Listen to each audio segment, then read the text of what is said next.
let's talk a little bit about the election fraud rate, which is this outlines, you know, different ways that election there could be fraud during election. Sadly, election fraud. In addition to the harmful effects of election fraud, public perception of widespread election fraud can lead to the lack of public trust in election results.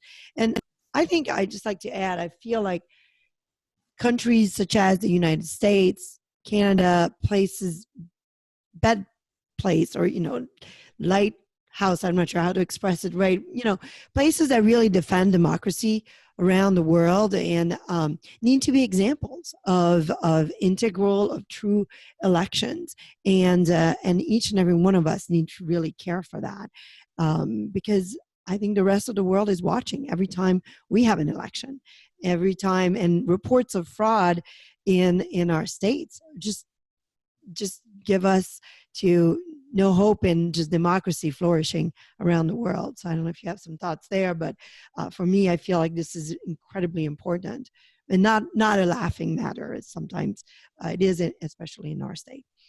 For sure, for sure. And I just point out, I note, you know, we have in Illinois, in odd numbered years, we have municipal elections, but some other states might have them now. And the smaller the number of votes cast, like in a small municipal election, the more common it is that the result be a tie vote. You know, almost every cycle in Illinois, there are tie votes that are determined by the flip of a coin.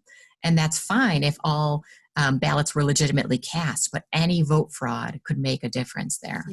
Yeah, that's right.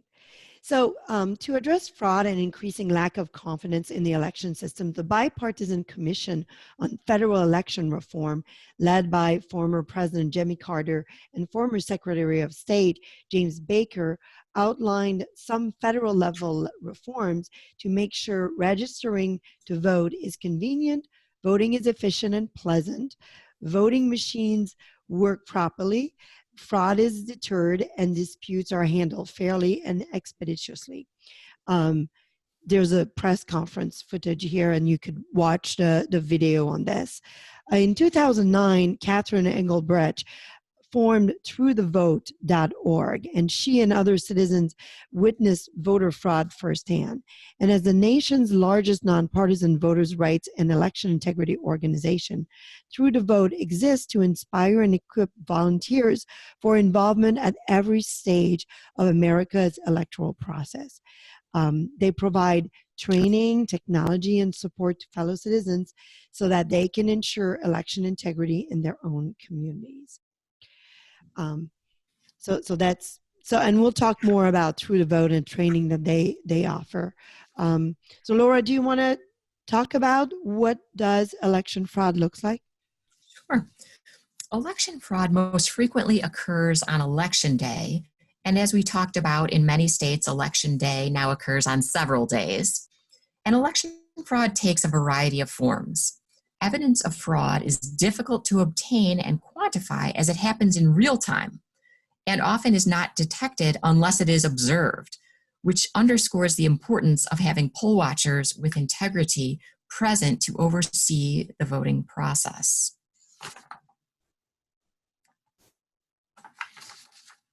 So there's likely the following. So in the brief, there's a list essentially of the forms of election fraud that you're more likely to see in polling places. One is, the first one here is illegal assistance at the polls. So coercing or intimidating voters to cast fraudulent ballots often occurs at polling places, especially in nursing homes, and typically involves elderly and or disabled voters. Some common examples include failure to read all candidate names to the elderly person by the person assisting the voter. Elderly person is prompted by the assisting nursing home employee as to whom to vote for, or to extend a desired vote for a single candidate to the entire political party. For instance, to effectively resurrect the straight party voting, which is being outlawed in Illinois in 1990s. Elderly person unable to communicate in any way, and yet that person's ballot is submitted, or an elderly person who declines to vote, that his or her ballot is voted anyway, according to the desires of the person assisting, quote unquote, here, the elderly voter. So, Laura, do you want to go through some of these? Maybe like 5 of these. Sure. There are other common fraud mechanisms that we see. One is impersonation fraud at the polls, when a voter uses the name or identification, commonly bringing in a fake voter registration card of another person. False registration. Laura, on that, when we have mail-in voting, isn't that one thing that could really happen? Is the impersonation? Yeah. Yeah, so with mail-in voting, those first 2 are really what come into play the most. Illegal assistance in voting, even though you're not at the poll, your poll is your home or somewhere else, and impersonation. So just a few years ago, we had a very egregious case in, it was a sort of suburb south of Chicago where, not very bright, I would say, because they were easily caught, a campaign worker requested mail-in ballots for a number of people and had them mailed to the same address, and it was an address affiliated with a campaign. So it was very easy sort of to trace. Why are so many being sent here? But that was an easy one, so it was sort of caught. It's not caught very often because I could request a ballot and I don't have to have it sent to my home, which makes sense. If I am a snowbird in Florida, I would of course want to have it sent there. So it's a little hard to have checks and balances here. So that is a real problem. A real problem, with voting by mail. And the second, with illegal assistance at the polls, often happens when you're at a polling place. If someone tried to sort of muscle their way into the polling booth with you, an election judge or a poll watcher would see that. But at your own home, where say an extended family or maybe just an elderly couple requested their ballots, possibly somebody, well-meaning, even a caretaker, a family member, somebody like that would say, well, of course they want to vote for all the good people, the good candidates, the people I'm supporting. I'll help them out and vote their ballot for them. And so that the illegal assistance also really comes into play and is a real concern with mail-in voting. Yeah. So, and then we have here false registration, right? Registering using a false name or an address, duplicate voting more than once, often by requesting a vote by mail ballot, voting it, or voting on one of the last days of early voting, and then also voting on election day. Alternatively, it may entail registering and voting in multiple locations on election day, and then buying votes, paying cash or other items of value, often gift cards, cigarette, alcohol, to legally registered voters to vote a certain way. And then there's ineligible voting, including voting by individuals who are not U.S. citizens or who are convicted felons in states where this is prohibited. And then maybe you could go through the other 2, Laura? Sure. Hacking and one, hacking or altering the vote count, which would be changing the vote count either at the polling location or from the central database where votes are stored. And the infamous stuffing the ballot box. This is indicated by voting boxes filled at or near 100%. And here, just for fun, Illinois has several examples. These are precincts, so I won't list them all, but one of them actually had turnout purportedly of over 100%. That means more ballots were in the ballot box than even the number of eligible voters in that precinct. So that means like some ballots are filled and they're not associated to a voter. So it's just ballots that.